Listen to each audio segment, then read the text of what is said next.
Today we're going to unbox and take a quick look at these brand new ZUK Z1 from Lenovo, Elephone, ZUK, a bunch of different companies.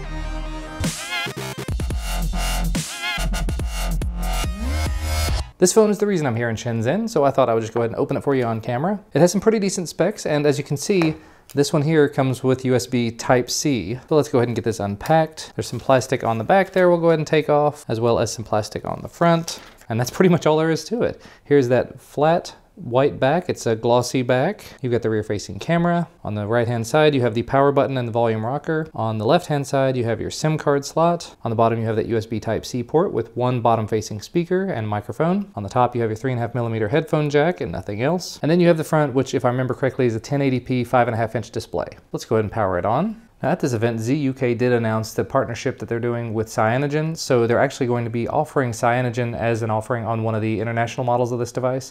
Unfortunately, this is not the one that has Cyanogen on it, so that's a little bit disappointing, but it could be worse. Now looking at it from an angle, I can kind of see it looks like there is a screen protector on this already. You can sort of see it around the button here at the bottom and around the earpiece as well. And while this is booting up, because it's taken a little longer than expected, let's see what else comes in the box. And of course, right as I do that, it wakes up. Anyway, moving on. Here's your power adapter. This, unfortunately, is a European power adapter, so not useful for me. But it does mention it does 5 volts at 2 amps. Here is what appear to be a USB cable.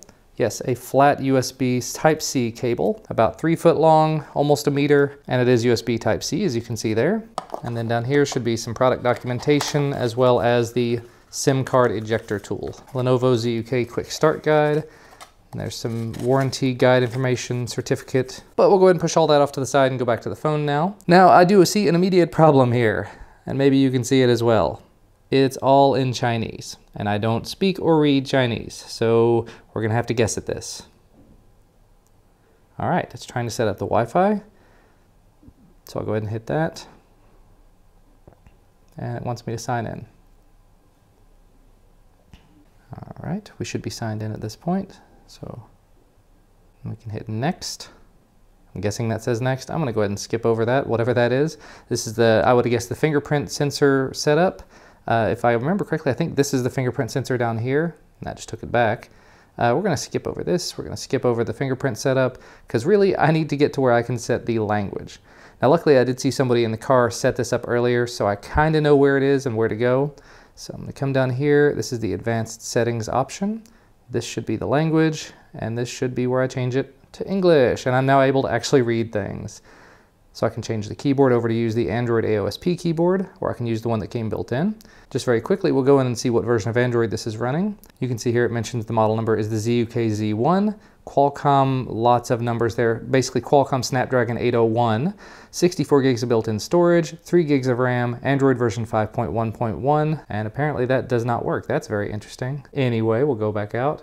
It says the battery level is 47%, but I believe this supports Quick Charge 2.0, so I may have to try it with a quick charger. And from here you can do all of your settings. There's U-Touch.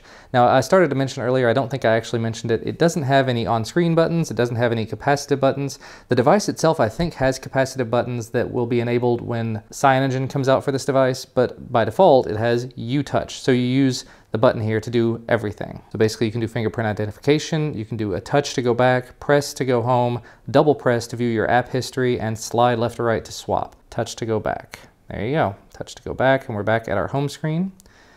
Now unfortunately this is one of the ROMs that does not come with a built-in app launcher, but oh well, here are all your apps that you do come with. And then there's some more that are not in English. And you've got QQ and WeChat and Weibo, a lot of the services you'd use here in China. So I don't have any real initial impressions of this device because I've only been touching it for about 30 seconds now. But if you have any questions or anything you'd like to see about it in particular, let me know down in the comment section below.